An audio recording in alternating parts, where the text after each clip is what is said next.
여러분, 누군가의 죽음이 이토록 정중할 수 있을까요? 1957년 미국 필라델피아. 한 소년의 시신이 발견되었습니다. 그런데 이상합니다. 보통의 유기 사건과는 모든 것이 달랐거든요. 아이는 치료락이 하나 걸치지 않았지만 몸은 방금 목욕을 마친 듯 너무나 깨끗했습니다. 누군가 아이의 손톱과 발톱을 정성스럽게 깎아주었고 심지어 들쑥날쑥하지만 머리카락까지 정돈해 두었습니다. 마치 죽은 아이를 세상에 내보내기 전 마지막 단장을 해준 것 같은 기이한 흔적들. 하지만 이 소년이 누구인지 어디서 왔는지 아는 사람은 단 한 명도 없었습니다. 미국 역사상 가장 거대한 미스터리 중 하나로 꼽히는 상자 속 소년, 더 보이 인 더 박스. 전국에 40만 장의 전단지가 뿌려지고 수백 명의 형사가 평생을 바쳐 추적했지만 소년은 65년 동안 이름 없는 무덤에 묻혀 있었습니다. 그런데 2022년 말 차가운 유전자 데이터 속에서 소년이 갑자기 말을 걸어오기 시작했습니다. 내 이름을 불러달라고 말이죠. 오늘 우리는 65년 만에 비석의 이름을 바꾼 소년 조셉의 슬픈 진실과 여전히 잡히지 않은 범인의 흔적을 끝까지 파헤쳐 봅니다. 시간을 돌려보죠. 1957년 2월 25일입니다. 필라델피아 포트 캐스퍼 지역의 황량한 숲속. 쥐덫을 확인하러 가던 대학생 존은 던불 속에서 하얀 상자 하나를 발견합니다. 가로 90cm, 세로 50cm 정도의 평범한 판지 상자. 겉면에는 J.C. 페니 백화점의 로고와 가구 깨지기 쉬움이라는 문구가 적혀 있었죠. 그는 호기심에 상자 뚜껑을 열었습니다. 그리고 그 안에서 믿을 수 없는 광경을 목격합니다. 창백하게 식어버린 어린 소년의 시신이었습니다. 경찰이 출동했을 때 현장은 더욱 기묘했습니다. 아이는 심한 영양실조 상태였고 몸무게는 겨우 13kg에 불과했습니다.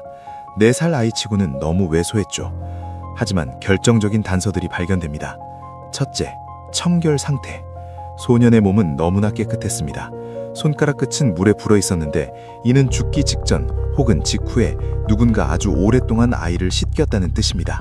둘째, 머리카락. 누군가 급하게 머리카락을 깎아낸 흔적이 있었는데 잘린 머리카락 뭉치들이 소년의 어깨와 몸에 그대로 붙어 있었습니다. 범인은 왜, 무엇을 숨기기 위해 아이의 머리를 깎아야 했을까요? 경찰은 확신했습니다. 이 상자를 추적하면 범인을 잡을 수 있다. 이 상자는 필라델피아 인근 백화점에서 단 12개만 팔린 아기 요람용 상자였거든요. 하지만 12가구 전부 조사했음에도 소년의 흔적은 없었습니다. 소년은 대체 어디서 온 걸까요? 수십 년간 수천 건의 제보가 있었지만 2002년 한 여인이 나타나면서 수사는 급물살을 탑니다. 그녀의 이름은 가명 마사. 그녀는 눈물을 흘리며 충격적인 진술을 쏟아냅니다. 우리 엄마가 1954년에 그 아이를 사왔어요. 아이의 이름은 조나단이었죠. 마사의 주장은 이랬습니다. 그녀의 어머니는 사이코패스에 가까운 아동학대자였습니다. 조나단이라는 이름의 이 소년을 지하실에 가두고 2년 넘게 끔찍한 학대를 일삼았죠. 소년은 말을 하지 못한다는 이유로 매일 매질을 당했습니다. 사건 당일 소년이 먹은 구운 콩을 토해내자 어머니는 분노를 참지 못하고 소년의 머리를 욕조 바닥에 으끼져 죽였다는 겁니다.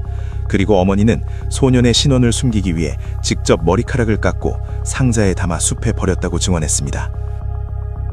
놀랍게도 1957년 부검 당시 소년의 위장 속에서 실제로 구운 콩의 잔해물들이 발견되었습니다. 대중에게 공개되지 않은 극비정보였죠. 하지만 결정적인 문제가 있었습니다. 마사는 심각한 정신질환을 앓고 있었고 이웃들은 마사의 집에 어린 소년이 살았던 기억이 전혀 없다고 증언했습니다. 결국 이 소름 끼치는 고백은 증거 불충분으로 미궁에 빠져고 맙니다. 조셉은 다시 무덤 속으로 돌아가야 했습니다. 그렇게 소년은 65년 동안 미국의 아이라는 이름으로 잊혀져가는 듯 했습니다. 하지만 과학은 포기하지 않았습니다. 2019년 필라델피아 경찰은 소년의 유해에서 극미량의 DNA를 추출하는 데 성공합니다. 그리고 유전자 계보학이라는 현대 수사기법을 도입하죠.